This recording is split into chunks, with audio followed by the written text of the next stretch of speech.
Welcome back to the Circuit Revival, where today we're not actually fixing anything. Instead, we hit 100 subscribers, so I thought I'd do a little update video on the equipment that I use, because some things have been upgraded and it's changed a bit, and everyone loves gear. So I'm going to move over to the other camera, and we'll run through what's here. But before we do that, just a big massive thank you to everyone that's subbed so far. It's been fun, I've learned a lot, and hopefully it's been enjoyable. So over to the gear. Okay, so here we are. Everything's a bit of a mess. It's sort of split into two halves. So I've got here all the stuff that's due to be worked on or looked at. And then as we come round to the desk, we see where sort of everything is. And you'll see it's a massive mess. So starting down the bottom here, we have just a HP Victus computer, which is running the M audio that we fixed in an earlier episode. And for that, I've got just a Shure mic. It's just a condenser. It's the first one I grabbed out of the studio just to bring it up here. Then underneath here we've got the two Omnivices there, and then the O1 XDM 1041 meter. That's the one that you can see up on the screen. Some solder, some cleaning wipes, IPA, cotton buds, a little kind of cleaner, and then sort of toothbrush, tweezers, and sort of the first sort of screwdriver and stuff that I've got. Then next that we have here the soldering iron, which is a Quico, you can see the T12959. So it's the one with all the different tips, which we'll look at in a second. Behind that we have my hot air station, which is the Atten ST862D. I originally had one of those sort of like cheap ones, and basically it was a mistake. Ended up electrocuting me, so I swapped out for this. Next to it is the desoldering gun, which is the ZD915. A lifesaver if you're doing any sort of through-hole component work. Next that, just my cheap little bench power supply. I've had this for years, used it for a bit, then stopped using it sort of for ages.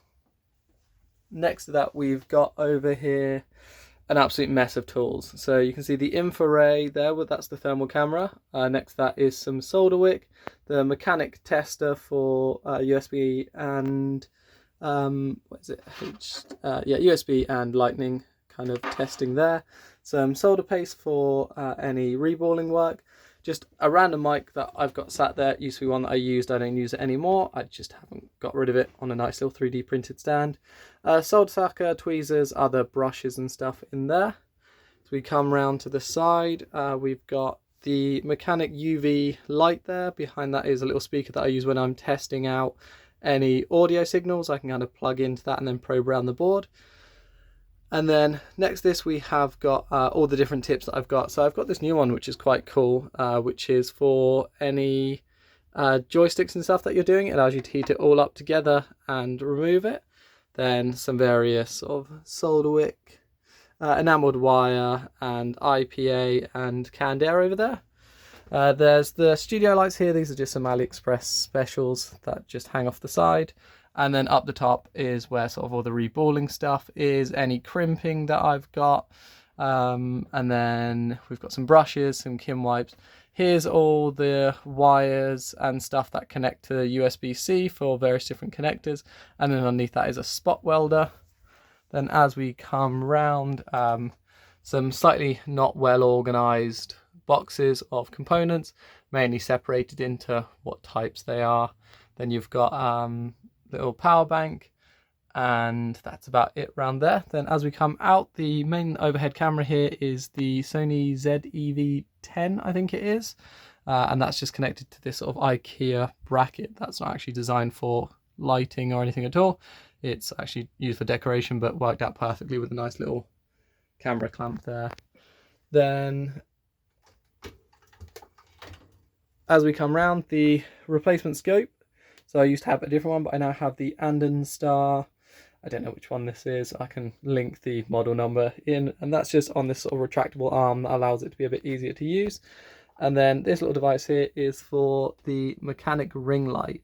Now this is polarized, so you can twist it, and it's got a polarizer on it, which allows you to sort of remove the light from anything, which is a great upgrade from the one I had before. And that's just on this slightly broken 3D printed mount that I'm yet to replace. So that's everything that I kind of used there. everything's to hand. It's a real mess, but it works. So that's the desk and everything. I'm sure it'll grow and continue, as does the channel. If anyone's got any questions on any of the equipment and stuff that's over here, just let me know and I can answer any questions you've got. But for now, thanks again, and we'll see you in the next one.